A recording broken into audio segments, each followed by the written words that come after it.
Bonjour, j'aimerais aborder dans la vidéo d'aujourd'hui avec vous le thème de la confiance en soi.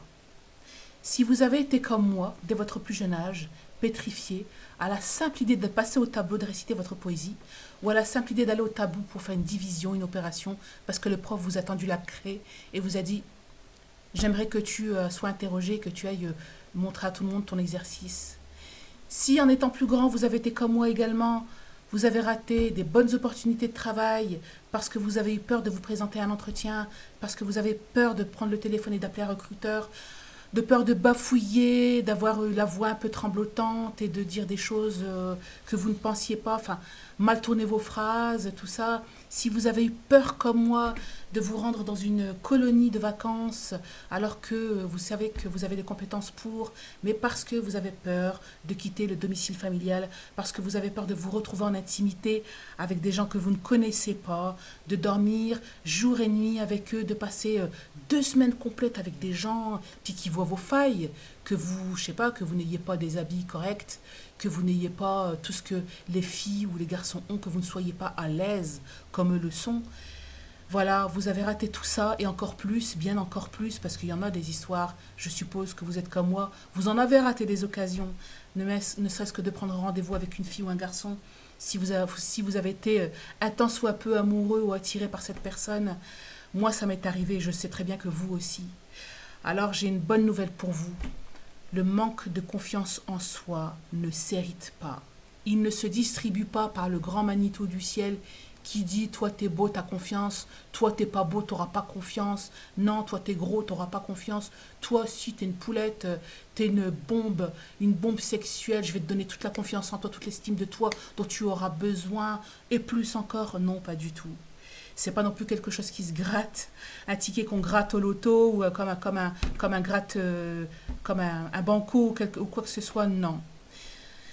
J'ai appris et je sais maintenant que la confiance en soi, c'est quelque chose qui se travaille par des petits exercices réguliers. Et dans cette vidéo, je vais vous proposer 6 petits exercices que j'ai fait dans le passé et que je continue à faire pour certains. Et c'est un plaisir maintenant de les faire pour moi parce que j'ai obtenu beaucoup grâce à ça. Le premier exercice que je vous propose, c'est de tenir un cahier. Et dans ce cahier, en fait, chaque fin de journée, au moment peut-être d'aller vous coucher ou peut-être un petit peu avant, c'est de vous prendre 5 minutes et de noter dans le cahier votre journée. Ce que vous avez fait. Voilà. C'est un exercice qui a pas mal de vertus. La première des vertus, en tout cas pour moi, et je pense que ça sera la même chose pour vous, c'est que c'est thérapeutique. L'écrit, ça fait du bien. De sortir ce qu'on a dans la tête et d'écrire tout ce qu'on a fait, ça fait vraiment du bien. Ensuite, ça vous permet de visualiser votre journée, de voir tout ce que vous avez fait. Et là, ça va vous permettre de développer une autre compétence qu'on abordera dans un autre propos, c'est la gestion du temps.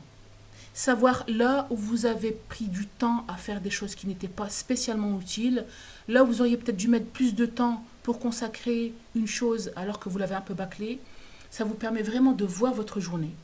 Et il y a aussi une autre vertu, c'est que si votre journée n'a pas été extraordinaire, parce qu'on n'est pas tous des Madonna, on n'est pas tous des stars, on n'est pas tous des businessmen, on n'a pas une journée fructifiante, hein, on n'a pas tous la chance de rencontrer Brad Pitt dès qu'on sort de chez soi le matin. Eh bien, si vous n'aimez pas votre journée, si pour vous elle a été banale ou elle n'a pas été très très bonne, déjà ne réécrivez que les bons événements. Et deuxièmement, vous pouvez la réécrire totalement, la réinventer totalement, comme si en fait vous aviez vécu cette journée.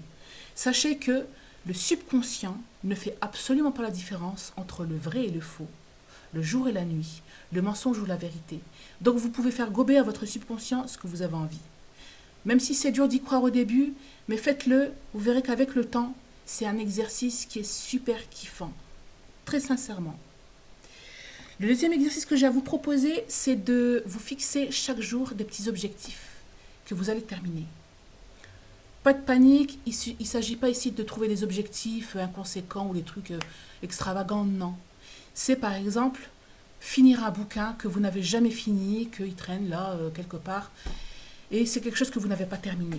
Ou alors ça peut être rangé, je sais pas moi, un placard, une étagère qui traîne depuis longtemps, où ça s'amoncelle les chaussettes ou je ne sais quoi. Triez votre placard à chaussettes, votre tiroir à chaussettes, tiens. Ça fait des années, des mois que vous vous dites, tiens, il y a plein de chaussettes trouées. À chaque fois le matin, vous cherchez une chaussette propre ou pas trouée, vous mettez du temps. Faites-le et surtout finissez-le. Le but, c'est de vous fixer des petits objectifs que vous réalisez facilement et que surtout vous terminez. Ça fait du bien au moral et vous verrez, ça va réestimer votre estime de vous et votre confiance en vous. Le troisième petit exercice que j'ai à vous proposer, là il est un petit peu plus compliqué, au tout début tout au moins, c'est d'aller vers les autres. Comment vous allez faire, c'est que quand vous sortez de chez vous, le matin, enfin quand vous sortez de chez vous, vous approchez d'une personne dans la rue, n'importe laquelle, et vous lui demandez votre chemin. Même si vous connaissez le chemin, c'est pas le propos. C'est faire comme si, et c'est aller vers la personne. Même si c'est pour aller juste la rue d'à côté que vous connaissez, mais alors comme votre poche, peu importe. Le fait est que vous allez vers cette personne pour lui poser une question. Et vous verrez, il y a peut-être des personnes qui ne vont pas vous répondre. Il y a peut-être des personnes qui ne vont pas vous comprendre parce qu'elles ne sont pas françaises ou du pays où vous êtes. Parce que elles sont pressées, puis elles vont tracer leur chemin, et puis voilà. Peu importe. L'essentiel, c'est pas en fait le résultat, c'est l'action que vous faites. Et le fait d'aller vers ces personnes-là, vous verrez, au début, on est pétrifié, au début, on est tout rouge, au début, on bafouille, mais avec le temps, ça va être un jeu d'enfant. Et je peux vous dire que moi, qui le pratique souvent, et pourtant, des fois, je sais où je vais, et ça peut franchement vous amener à faire de belles rencontres. Et à aussi avoir des conversations qui durent au-delà du chemin que vous avez demandé et que ça peut vraiment faire des bonnes rencontres, ça c'est moi qui vous le dis. Mon quatrième exercice, c'est de lire des livres inspirants. Et encore mieux si vous pouvez, des livres de personnes que vous aspirez à ressembler. Des gens qui ont réussi la vie que vous voulez avoir, qui ont fait ce que vous voulez être et qui ont justement réussi. Et ces gens-là écrivent des bouquins et souvent ils racontent un peu comment ça s'est passé pour eux, ce qu'ils ont traversé comme épreuve, ce qu'ils ont dû challenger, ce qu'ils ont dû faire pour arriver là exactement où ils sont aujourd'hui et là où vous voulez être comme eux. Voilà.